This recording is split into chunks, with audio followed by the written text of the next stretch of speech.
1990년대에 386 세대란 말이 나온 이후에 한 세대의 특성을 규정짓는 사회적인 용어들이 잇따라 등장했습니다.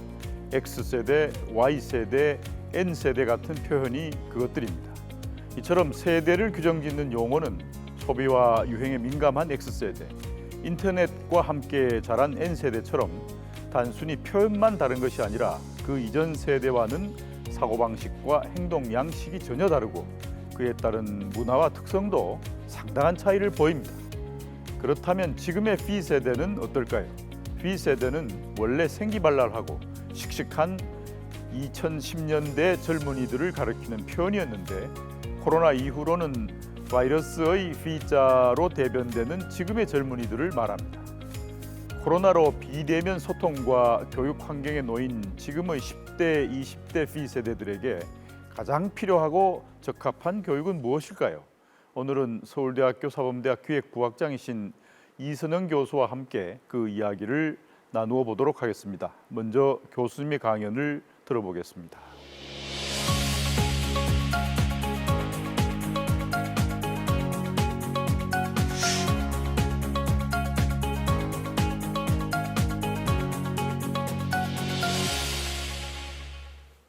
안녕하세요. 서울대학교 교육학과 교수 이선영입니다. 오늘 제가 드릴 강연은 V세대의 창의적 재능 개발 교육이 필요하다입니다. 그럼 먼저 V세대 그들은 누구인지에 대해서 말씀드려보도록 하겠습니다. 원래 V세대는 씩씩하고 각양각색의 생기발랄한 2020년대 젊은이들을 지칭하던 용어였는데요. 우리가 불과 몇 년 전까지만 해도 밀레니엄 Z세대라는 얘기를 많이 들었습니다. 디지털 시대에 살고 있는 젊은이들이었는데 V세대는 경제적으로 풍요로운 유년기를 보낸 풍족한 세대를 일컫는 그런 용어였습니다. 근데 작년, 정확하게는 2019년 12월부터 우리가 직면하게 된 코로나 시대에 V세대는 다른 용어까지 포함하는 그런 용어가 됐습니다. 다른 의미까지 포함하는 용어가 됐습니다. 코비드-19로 인하여 비대면 학교 생활을 처음으로 경험하고 비대면 소통과 교육, 생활 패턴이 전혀 어색하지 않은 그러한 신세대를 가리켜 우리는 V세대라고 지칭하고 있습니다. 코로나 시대 이후의 교육은 온라인 교육으로 거의 전면 시행됐다고 해도 과언이 아닙니다. 그러면 이러한 V세대 학생들에게 창의적 재능 개발 교육이 가능할까요? 저는 가능하다고 강하게 믿고 있습니다. 일단 창의적 재능이란 무엇인지에 대해서 말씀드리도록 하겠습니다. 창의적 재능은 일반적으로 우리가 창의성이라고 지칭하고 있는데요. 제가 여러분께서 흔히 생각하시는 창의성에 대한 그런 여러 키워드를 한번 정리해봤습니다. 왼쪽부터 보시면 새롭다, 독창적이다, 직관, 순발력, 다르다, 이상하다, 호기심, 도전, 모험 이런 내용들이 있고요. 지금 오른쪽에 보시면 우리가 너무나 잘 알고 있는 스티브 잡스, 노벨상, 천재, 괴짜, 창작, 예술, 수과학 등의 영역까지 포함하는 그런 내용들이 있습니다. 아마 이 키워드에 대해서 별다른 의의를 제기하시지는 않으실 것으로 생각합니다. 제가 창의성 교육을 연구하는 교육 심리학자다 보니까 그러면 창의성을 일반인이 생각하는 그런 키워드나 개념 말고 이론적으로는 어떻게 접근하는지에 대해서 한번 말씀드리도록 하겠습니다. 일단 첫 번째 창의성을 이야기할 때 우리는 대상에 대한 얘기를 합니다. 창의적인 사람에 대한 얘기를 할까요? 과정에 대한 얘기를 할까요? 그 사람이 보여준 결과물이나 수행에 대한 얘기를 할까요? 일반적으로 우리는 오늘날 창의성은 창의적인 사람과 그 사람이 보여주는 결과물과 수행에 대한 얘기를 하고 있습니다. 수준에 대한 말씀을 드리겠습니다. 일반적으로 수준은 여러 가지로 나눌 수가 있는데 제가 간략하게 정리해보자면 두 가지입니다. 위대한 창의성, 커다란 창의성인가 아니면 소소하고 작은 창의성인가. 우리에게 너무나 잘 알려진 스티브 잡스나 모차르트, 베토벤은 분명 위대한 창의적인 사람입니다. 그분들이 보여주신 창의성은 커다란 창의성이죠. 그런데 우리가 일상생활에서 만나고 있는 선생님들, 주부들, 학생들 이러한 사람들한테 보여지는 창의성은 어떻게 보면 소소하고 작은 창의성이라고 얘기할 수 있습니다. 그렇기 때문에 이 수준은 두 가지로 이렇게 말씀을 드릴 수가 있고요. 그다음에 세 번째는 영역인데요. 제가 아까 처음에 창의성 그런 말씀을 드렸거든요. 근데 그때의 창의성은 특정한 영역을 가정하고 있지 않습니다. 근데 오늘날 우리 사회에서 수학 창의성, 과학 창의성, 예술 창의성 그런 얘기를 많이 하고 있습니다. 그거는 특정한 영역을 생각하고 영역에 기반한 창의성을 얘기할 때 우리가 영역 특수적인 창의성이라고 이야기를 하고 있습니다. 마지막으로 환경인데요. 우리는 가정이나 학교나 조직이나 국가나 이 사회에서 창의성에 대한 이야기를 많이 하고 있습니다. 그만큼 창의성이 중요하다는 얘기죠. 그렇기 때문에 환경은 분명히 우리의 창의성을 발현하고 개발하고 실현하는데 분명히 영향을 미치고 있는 것 같습니다. 그러면 교육학자인 제가 가장 관심을 갖고 있는 주제인 창의적인 재능 개발과 교육이 가능한지에 대한 말씀을 드리도록 하겠습니다. 제가 아까 모두에서 말씀드린 것처럼 저는 이 부분에 대해서 강하게 가능하다라고 믿고 있습니다. 왜 그런지 몇 가지의 실례를 들어보도록 하겠습니다. 제가 창의성 개발과 교육에 대한 이야기를 할 때 빼놓지 않고 사실 말씀드리고 있는 모형인데요. 저희가 이렇게 예쁘게 그림으로 이렇게 제시를 해봤습니다. 일단 그림에 포함되어 있는 것은 능력과 유능감, 전문성, 저명함이라는 이 네 가지 창의적인 단계가 포함이 되어 있습니다. 일단 이 모형은 미국의 유명한 심리학자가 연구한 모형인데요. 그 학자가 관심이 있었던 대상은 줄리아드 음대 학생들이었습니다. 줄리아드 학교는 미국 맨해튼에 있는 그런 학교죠. 굉장히 유명한 학교인데요. 일단 그 학교에 들어온 학생들은 음악적인 재능과 창의성이 굉장히 뛰어난 학생들입니다. 그런데 그 연구자는 어떠한 의문을 갖고 있었냐면 왜 모든 그 줄리아드 음대 학생들이 향후에 전문적인 음악인으로 성장해서 아주 탁월한 창의성을 보여주지는 못하는 것일까? 왜 우리가 알고 있는 음악인, 아주 탁월한 음악인은 소수에 불과할까? 그 많은 줄리아드 음대생들은 어디 갔을까라고 하는 질문의 바탕을 두고 창의성 개발에 대한 연구를 했습니다. 제가 이거를 간략하게 소개해드리겠습니다. 일단 줄리아드 음대에 들어온 학생들은 앞에 처음에 들어가 있는 이 능력처럼 음악적인 능력을 갖고 들어온 학생들입니다. 그 학생들이 유능한 음악인으로 성장을 하려면 반드시 필요한 요소들이 있습니다. 그 요소가 바로 다양한 자극과 경험, 교수와 연습입니다. 다양한 자극과 경험은 사실 줄리아드 음대가 뉴욕시에 있기 때문에 굉장히 다양한 자극과 경험을 맛볼 수 있는 그런 도시입니다. 그거를 충분히 활용할 수 있어야 되고요. 그 다음에 나의 음악적인 재능을 인정해주고 발견해주고 막 독려해주는 교수자를 만나야 합니다. 그렇기 때문에 이 교수와 연습이 굉장히 중요한 팩터입니다.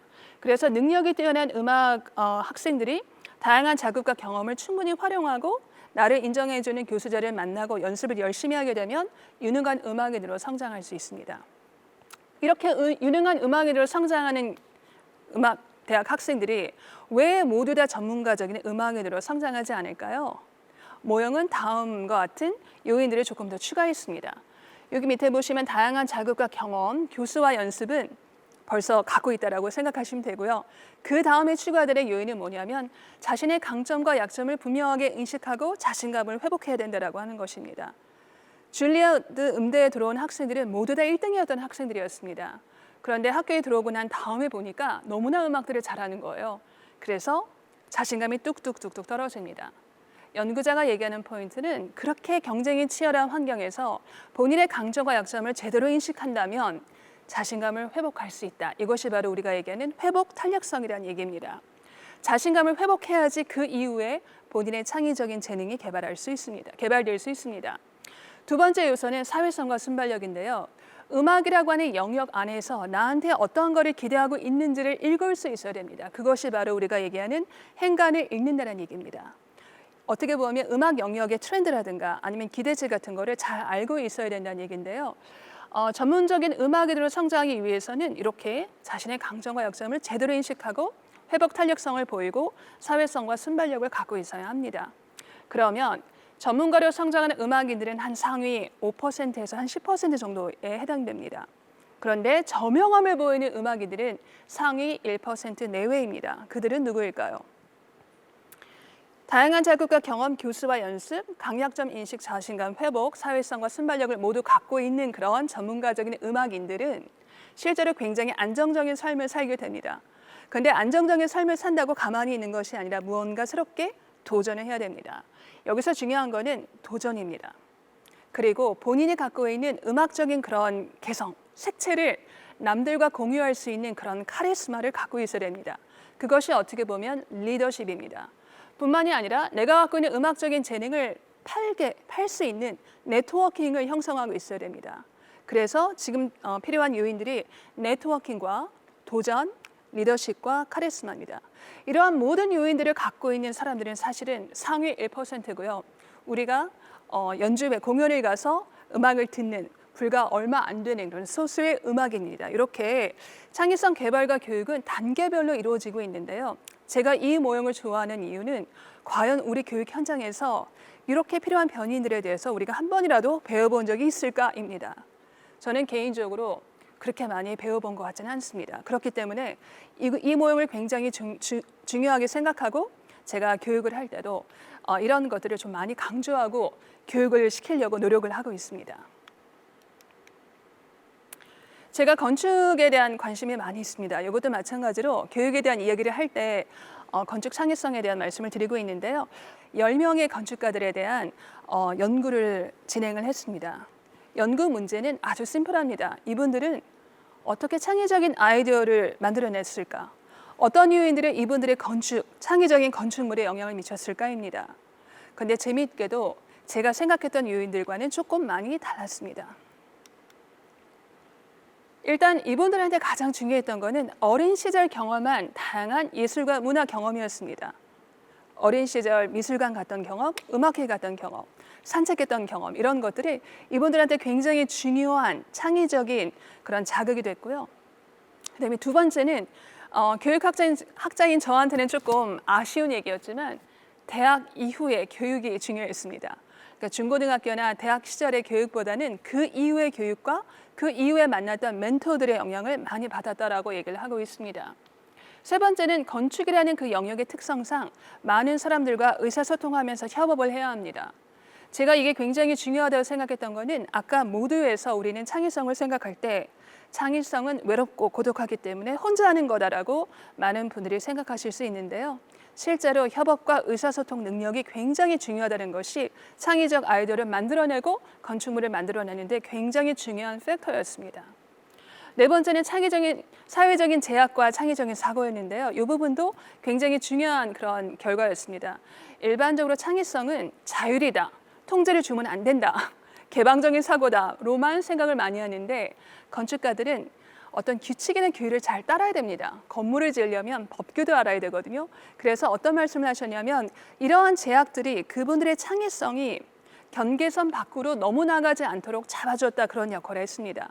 너무나 창의적이고 너무 독창적이다, 아방가르드적이다라고 그렇게 인정을 받게 되면 사실은 그분들의 건물이, 그분들의 작품이 창의적이라고 우리가 인정을 할 수 없는 경우가 많이 있습니다. 그렇기 때문에 때로는 제약이 창의적인 사고를 조장한다라고 우리가 얘기할 수 있습니다. 마지막으로 이분들은 굉장히 긍정적이었고요. 과제 수행 능력은 뭐냐면 의지도 갖고 있고 실제로 행동으로 옮깁니다. 그래서 동기가 우리가 중요하다고 얘기를 하지만 동기만 중요한 게 아니라요. 실제로 행동으로 뭔가 보여줘야 합니다. 이러한 것들이 그 뛰어난 10명의 건축가들이 보여주었던 창의적인 사고에 영향을 미치는 여러 가지 요인들이었습니다. 교육에서 우리는 과연 이런 것들을 강조하고 가르치고 교육을 시킨 적이 있었을까요? 저는 다시 한번 반성을 해봤습니다. B세대에 살고 있는 지금 창의적 재능 개발과 교육은 그러면 왜 필요할까요? 굉장히 어렵습니다. 그러나 가능하다고 생각합니다. 줌이라고 하는 우리 그 원격 회의 서비스 회사의 제품을 우리는 굉장히 많이 사용하고 있습니다. 줌에 대한 얘기를 잠깐 드리자면 너무나 잘 아시겠지만 2011년도에 에릭 유안이라는 중국계 미국인이 캘리포니아주 산호세에서 만든 그런 회사입니다. 2011년 처음 창업이 됐는데 이 회사가 빛을 발휘하기 시작한 거는 2020년, 2021년입니다. 지금 2020년 4월 그 에릭 유안에 의하면 1일 사용자가 2억 명 이상이라고 그렇게 발표를 했습니다. 그리고 시가총액은 2020년 10월 기준으로 1,400억 달러에 이릅니다. 이렇게 성공하고 성장한 그런 기업이 된 거죠. 제가 여기서 말씀드리고 싶은 거는 2011년 당시 줌 회사는 그냥 온라인 회사였을 것 같아요. 그런데 시대가 딱 도래하니까 굉장히 창의적인 창의성을 발현하고 실현하게 되는 그런 사례가 되겠죠. 그만큼 새로운 도전과 창의적인 사고와 행동은 시간을 필요로 하고 시대가 도래하면 제도를 발휘할 수 있는 그런 시기가 올 수도 있습니다. 그래서 제가 정리를 좀 드리자면 V세대와 함께 다시 한번 우리는 창의성을 생각해 볼 수 있습니다. 창의성에서 중요한 거는 준비된 호기심, 도전과 모험심, 문제인식, 발견과 문제 해결입니다. 준비됐다고 말씀드린 이유는 창의성은 굉장히 많은 시간을 요하고 있습니다. 우리는 너무 빨리빨리라고 하는 그런 문화에 익숙해져서 바로 창의성이 발현되고 실현되고 교육시킬 수 있다고 생각하지만 우리가 줌의 사례에서 본 것처럼 시간이 분명히 필요합니다. 그리고 그 시간이 도래하면 우리가 맞닥뜨리는 문제를 해결할 수가 있습니다. 그래서 창의성을 우리가 얘기할 때 준비된 이와 같은 그런 그 사항들을 고려해서 생각하고 교육을 해야 될 것 같습니다. 그리고 중요한 거는 내가 창의성을 발현하는 것에 대해서 사회와 공유하는 것이 필요합니다. 아까 제가 건축가에 대한 말씀도 드렸고 줄리아드 음대생들에 대한 말씀도 드렸는데요. 그분들이 창의적인 사람이라고 인정을 받았던 거는 본인의 창의성이 개인 창의성으로 끝나는 것이 아니라 타인과 사회와 공유하면서 사회적으로 굉장히 긍정적인 임팩트를 미쳤기 때문에 가능합니다. 여기서 중요한 거는 나만의 색깔을 갖고 있어야 됩니다. 남들과 똑같은 사고를 하거나 남들과 똑같은 행동으로 동일한 것을 보여준다면 그거는 창의적이라고 얘기할 수 없습니다. 그러나 잊지 말아야 될 것은 시간이 필요하고요. 언젠간 빛을 발휘하는데 우리는 그 언젠간을 알 수 없습니다. 그것이 창의성이 갖고 있는 매력이라고도 저는 생각하고 있습니다. 그렇기 때문에 우리가 너무 빨리빨리라고 하는 조급 중에서 벗어나서 마음껏 호기심, 도전과 모험심 이런 거를 발휘할 수 있는 그런 사회와 환경 그리고 남들이 생각하지 못하는 문제를 인식하고 발견하고 왜라고 생각하고 그거를 해결할 수 있는 능력을 차근차근히 기른다면 그리고 그와 같은 거를 교육의 역할을 할 수 있다면 우리는 언젠가 우리가 갖고 있는 개성, 우리의 색채를 마음껏 발휘할 수 있을 것으로 생각하고 있습니다.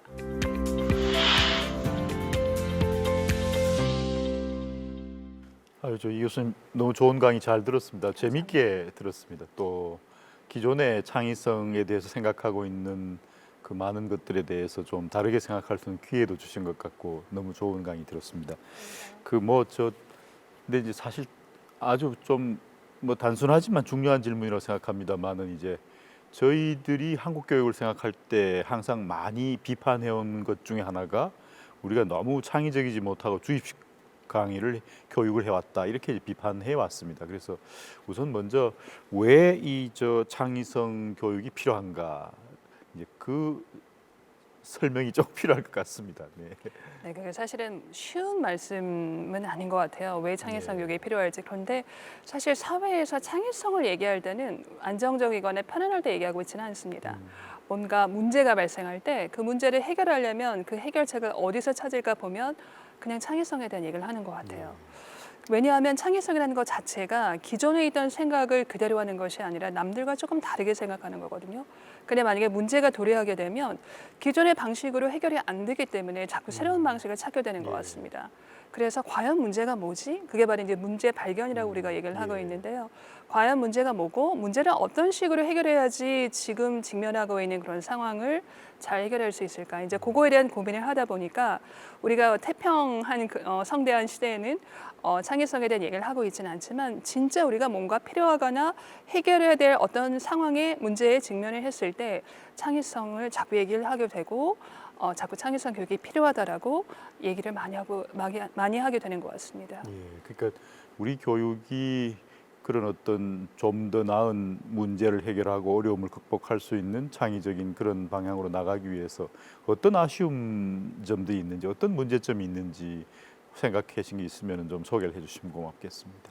우리 사회에서 창의성이나 창의성 교육이 중요하다고 사회적으로 동의하고 강조하는 것은 긍정적이지만 제가 가장 아쉽게 생각하는 부분은 창의성을 표로 만들어서 가르칠 수 있다라고 생각하는 부분인 것 같아요.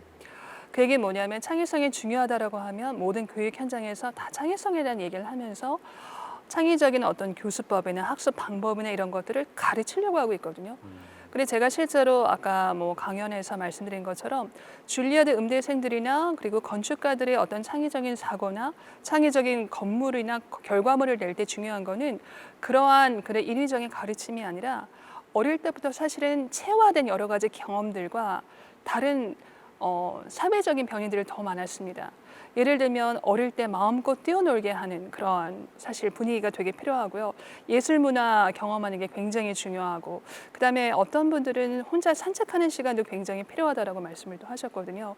그리고 자신감을 회복하게 하고 본인이 뭐를 잘하고 못하는지 알게 하고, 사실 우리는 그런 것들을 제대로 뭐 가르치거나 배워본 적이 없고, 그냥 창의적인 사고를 하려면 뭐를 해야 되고 어떻게 가르쳐야 되고 이런 것들을 자꾸 주입식으로 창의성을 가르치고 교육을 하려다 보니까 너무나 단편적으로 창의적인 교육을 창의적이지 않게 가르치는 그런 상황에 직면하게 된 것 같아요. 그렇게 되면 사실은 창의성이 실제로 체화되거나 사회적으로 발현돼서 저는 없다라고 생각이 듭니다. 그래서 아까 강연에서도 강조드렸던 것처럼 너무 빨리빨리 어떤 창의성 교육을 통해서 성과를 내보이는 데 급급하기보다는 실제로 개인이 창의적인 사고와 행동을 할 수 있도록 여러 사회적 교육적인 분위기가 마련되는 것이 저는 더 훨씬 필요하다고 생각이 들고, 어떤 학교에서 가르치는 그런 것보다도 개인이 개방적인 사고를 하고 상상력을 발휘하고 호기심을 보여주고 도전하는 것들이 사회적으로도 그다음에 교육적으로도 인정을 받고 중요하다라고 이렇게 생각이 되면 아마 그러한 특성을 보이는 학생들이 마음껏 창의성을 발현할 수 있는 기회를 갖게 되지 않을까라고 생각을 하고 있습니다. 그 정말 이런 V세대들의 특성을 고려하면서 여러 연구들을 많이 해오셔서 특별히 이제 이 V세대들을 생각해서 이렇게 몇 가지 강조하고 싶은 창의성 개발과 관련된 내용이 있으면 좀 소개를 부탁드리겠습니다. 사실은 V세대 같은 경우는 어릴 때부터 동영상을 시청한 그렇죠. 세대죠. 그래서 오히려 학교 교육을 온라인으로 하는 거에 대해서 어른들이 사실은 굉장히 어색하고 힘들었지만 아이들은 공부하는 거에 대해서는 그렇게 어색하고 힘들지 않다라고 하는 사실 여러 결과들도 보고되고 있습니다. 그런데 뭐가 문제가 되는 거냐면 또래 친구를 만난다거나 협업할 수 있는 그런 기회가 없어진 거죠. 요즘 저희가 뭐 줌으로 수업을 해도 저도 경험한 건데 학생들이 줌으로 해도 말로 안 하고 채팅으로 그렇게 맞습니다. 대화를 나눕니다. 그만큼 기기를 사용하는 것이 굉장히 편안한 그런 세대인데요. 그러다 보니까 본인만의 그다음에 나만의 공간 안에서 본인이 원하는 것들을 하는 거는 잘하는데 남들과 더불어 사는 거는 잘 못하는 그런 것 같아요. 저는 특별하게 B세대 학생들한테 이러이러한 것이 필요하다라기보다는 어른들이 사실은 그 인내심을 가지고 B세대 학생들의 특성, 특히 창의적인 학생들의 특성을 이해하는 것이 저는 중요하다고 생각합니다. 왜냐하면 일반적으로 교육이라고 하는 거는 어른들이 사실은 기성세대가 아이들을 뭐 학교 교육을 생각한다면 기성세대가 지금 B세대를 교육하는 그렇게 되는데 실제로 창의성이나 창의적인 학생들이 갖고 있는 특성을 어른들이 제대로 인식하지 못한 상태에서 창의성과 창의성 교육이 중요하다고 어른 관점으로 이 교육을 하다 보면 사실은 어긋날 수밖에 없습니다. 그래서 아마 교육이라는 것 자체가 이론하고 실제가 굉장히 간극이 큰 그런 영역이기도 하고 뭐 학문이기도 하고 막 그럴 것 같은데요. 그래서 일단 제일 중요한 거는 어른들의 B세대 학생 그리고 창의적인 학생들의 특성을 이해하는 것이 필요하고, 그리고 저는 어릴 때 놀이와 다양한 경험을 하는 것이 굉장히 중요하다고 생각합니다. 어릴 때 경험한 여러 가지 뭐 예술 경험도 마찬가지고요. 그런 놀이 같은 거는 실제로 창의성이 근간이 되고 있는 상상력과 개방적인 사고의 밑바탕이 됩니다. 근데 우리가 너무 공부 위주의 그런 사회에 살고 있기 때문에 놀지 말아야 되는 상황이잖아요. 그래서 놀이와 그다음에 예술 문화 경험들을 많이 할 수 없는, 특히 어린 시절 경험이 굉장히 임팩트가 큰데 그 부분이 굉장히 아쉽습니다. 그래서 어른들이 조금 인내심을 가지고 창의성 개발과 교육을 조금 장기적인 안목에서 좀 봐야 될 것 같고요. 이거는 교육자들도 마찬가지고요. 아이들이 어릴 때 다양한 경험을 하고 본인이 진짜로 원하는 것을 발견을 하면 창의적인 학생들은 특히 본인이 잘하고 좋아하는 것에 대해서 극도로 몰입합니다. 그러려면 시간이 엄청 많이 걸리게 되겠고요. 그런 것들을 우리가 조금 인내심을 가지고 기다려줘야 되지 않을까 생각하고 있습니다. 지금까지는 학생에 맞추어서 이야기를 했습니다만은 이제 학부모의 관점이나 또 학교나 교사의 관점 이런 관점에서 이 특별히 당부하고 싶거나 창의성 교육을 위해서 우리가 어떻게 해야 하겠다고 조언해 주실 수 있는 게 있으면은 좀 말씀을 듣고 싶습니다. 제가 부모나 교사 특강, 특히 부모 특강에서 창의성 교육에 대한 얘기를 할 때 항상 마지막으로 말씀드리는 것이 인내심이에요, 사실은. 근데 아까도 뭐 계속 그 말씀을 드린 것 같은데 그 이유는 사실 학습 학습 영재성과 같이 학문적인 어떤 결과물 성과와 관련된 그런 재능과는 달리 창의성은 어린 시절 발현되는 것이 아닙니다. 줄리아드 음대생들 같은 경우도 능력 있는 학생들이 대학교 들어갈 때는 능력이 있으니까 들어간 거고요. 그 이후에 전문가, 유능한 음악인, 전문가, 저명함으로 가려면 굉장히 오랜 시간이 필요하거든요. 사실 우리 학교 교육에서는 창의적인 학생들이 별로 환영을 받고 있지 못합니다. 왜냐하면 새롭게 생각하는 학생들이잖아요. 우리는 아무래도 비슷한 학생들, 비슷한 생각을 하는 학생들한테 편안함을 느낄 수밖에 없습니다. 그래서 오히려 창의적인 학생들은 학교에서 환영을 못 받기 때문에 가정에서 특히 부모님들이 신경을 쓰고 관심을 가질 수밖에 없는데 부모님의 희생이 필요한 부분들이 분명히 있는 것 같습니다. 그렇기 때문에 이거는 부모님이 어떤 관심과 희생뿐만이 아니라 우리 교육자들이 창의성이 과연 어떠한 그런 속성을 갖고 있으며 창의적인 학생들이 누구인가에 대한 정확한 이해를 알고 있어야지 학교 현장에서 창의적인 학생들이 본인이 갖고 있는 어떤 호기심이라든가 창의적인 잠재성을 충분히 발휘할 수 있는 기회가 생길 것 같아요. 만약에 그런 기회가 지금처럼 많이 차단이 된다면 사실은 그 아이를 갖고 보호해야 되는 그런 부모님 입장에서는 굉장히 힘들 수밖에 없습니다. 그래서 이거는 가정과 학교라고 하는 조직이 진짜로 협업하고 서로 같이 이해하려고 노력하지 않으면 우리가 그토록 중요하게 생각하는 창의적인 사람, 창의적인 인재를 궁극적으로 키워낼 수 없다. 저는 그렇게 감히 말씀드리고 싶습니다. 이제 표준적에서 벗어나는 학생이나 일에 있어서도 인내하고 포용하고 이해하려고 하는 학교와 교사의 노력이 필요하다. 이렇게 제가 이해를 했습니다. 오늘 진짜 우리 이 교수님 말씀대로 해서 저희 사회가 자신의 환경 또 자신의 분야에서 나름으로 상당히 창의적인 일을 많이 해내는 사람들을 길러낼 수 있는 그런 사회가 됐으면 같이 그렇게 생각을 좀 해봅니다. 오늘 좋은 말씀 너무 감사드리고 좋은 강연 또 고맙습니다. 감사합니다. 고맙습니다. 네.